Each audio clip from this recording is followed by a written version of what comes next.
什么情况？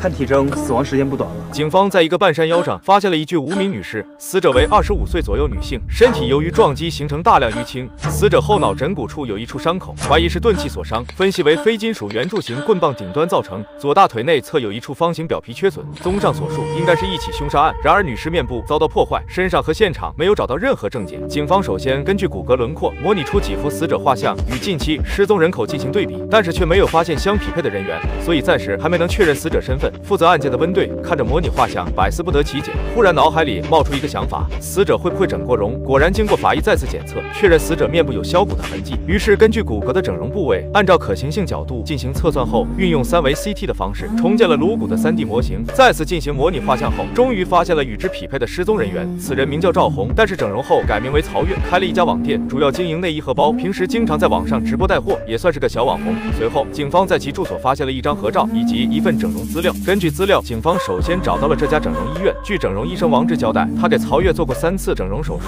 涉及的项目主要是面部、臀部以及抽脂。他也是刚知道曹月遇害。关于嫌疑人这个问题，王志表示，听说曹月最近交了个富二代男友，前不久2人还在闹分手，而这个富二代就是之前发现的照片上的男人。此人名叫李阳，抓捕他时还在飙车，警方费了好一番功夫才将他逼停。回到警局后，他的态度依旧十分嚣张，一口咬定不知道曹月的死，还说2人1个月前就分手了。最后一次见面是在酒吧里，当时他正在和新女友嗨皮，结果被曹月发现，他还和新女友打了一架。从那以后就再也没见过曹月，不过他还是经常打电话发信息骚扰李阳，但他都没有回复，记录还都被他删除了。随后警方调取了酒吧的监控，证实李阳所言属实。视频中曹月和那个新女友大打出手，那会不会是他报复杀人呢？传讯后依然没有发现什么问题，那凶手到底是谁呢？没多久，警方又在山区的道路监控上发现了线索。当晚曹月是驾车去的那个山区，可上山后人和车都没有返回的记录，人已经死了。那车呢？唯一的可能就是还在山上，可现场附近并没有发现任何车辆，而上山的那条路却通向一个别墅区，所以汽车很有可能就停在那里。但是那里住的人非富即贵，没有搜查证，根本无法进行彻查。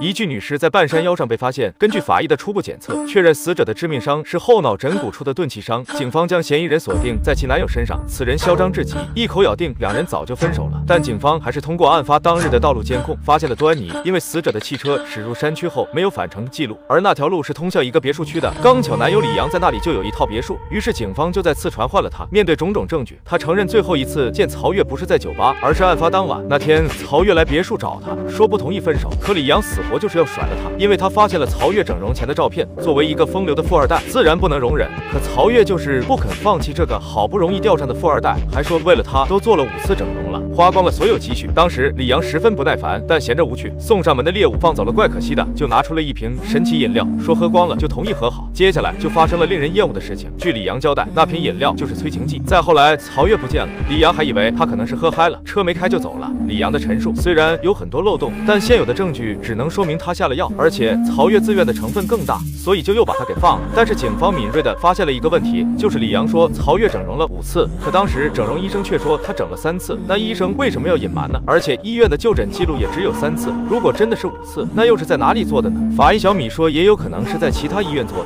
这事就不了了之了。当晚小米来到一家酒吧消遣，结果就又撞见了正在把妹的李阳，他又给一个女孩喝了那种饮料，于是小米就偷偷拿走了瓶子。经过化验确认瓶子里其实是一种新型毒品，于是乎警方就有了对李阳别墅搜查的理由。果然在他家里发现了大量毒品，看来他还有贩毒的嫌疑，而且还发现了一根疑似凶器的棒球棍。果然经过检测，在棒球棍上发现了与死者匹配的 DNA， 而李阳这时还在矢口否认，就凭一根棍子你就说我杀人，你这是陷害！一切靠科学说话。你说这不是凶器，可为什么在这上面却发现了死者的血迹和 DNA？ 胡说，不可能！你明明是洗刷了很多次。看来李阳最终还是为自己的鲁莽付出了代价。他只知道清洗棒球棍，却蠢得不知道血液会渗透到木头里，至此他才交代了一切。原来当晚曹月确实是找他来复合的，可李阳不同意，曹月就用举报他贩毒来威胁他。于是李阳一冲动就给了他一棒子，人当时就滚下了山坡。他感到后怕就逃走了，没想到曹月还真的死了。至此，案件终于真相大白。可温队和小米还有很多疑点想不通，因为5年前还有一起类似的案件，至今悬而未决，两人始终都感觉是同一人所为。而且李阳交代的5次整容和医生对不上号，还有曹越左大腿内侧的皮肤缺损，那么平整的切口明显不是李阳能干得了的。被切掉的皮肤上原本还纹了一个阳字，带着种种疑问。小米对尸体再次进行了检测，果然发现了异常。曹越的舌骨肌肉上发现了大量的血红蛋白浸润，这是被掐死的人才有的特征。可曹越的脖子上并未发现明显勒痕，所以只有一种可能，就是曹越滚下山坡后并没有死，但也只剩半口气了。有人用轻微的手法掐死了他。能做到这个地步的应该是医学相关人员，李阳明显不是，难不成是那个整容医生王志？果然，他们又在曹越的指甲里发现了少量的硅胶粉末，显然这种粉末只会出现在整容医院里。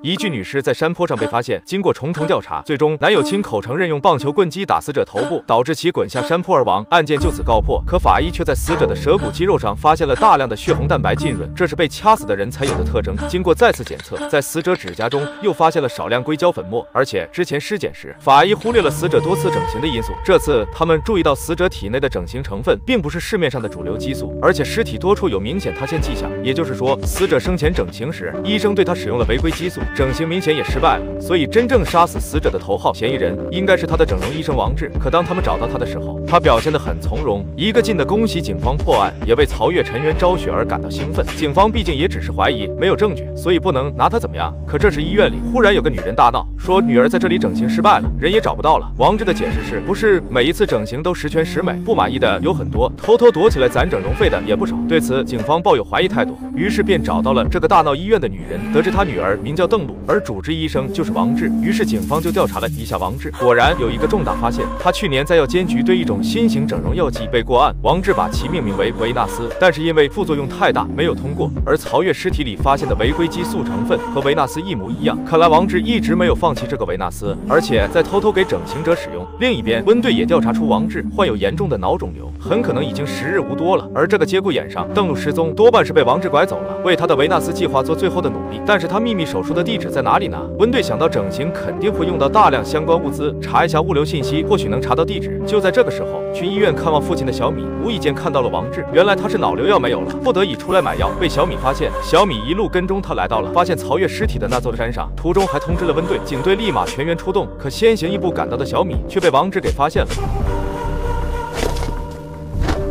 等他再次醒来时，已经被绑了起来，捆绑手法像是在岛国进修过一样，不愧是个变态。小米看着一旁躺着的邓露，质问他在干什么。欢迎来到我的王国。接着说出了他的维纳斯计划。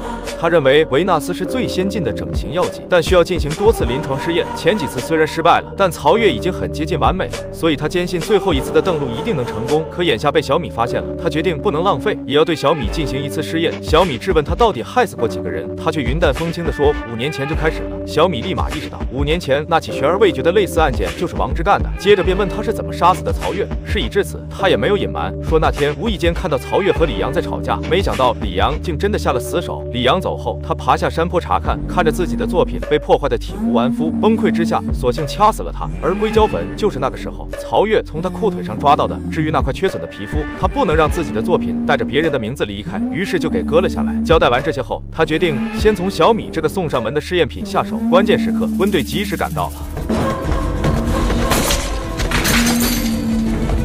至此，这起跨越5年之久的连环凶杀案终于告破。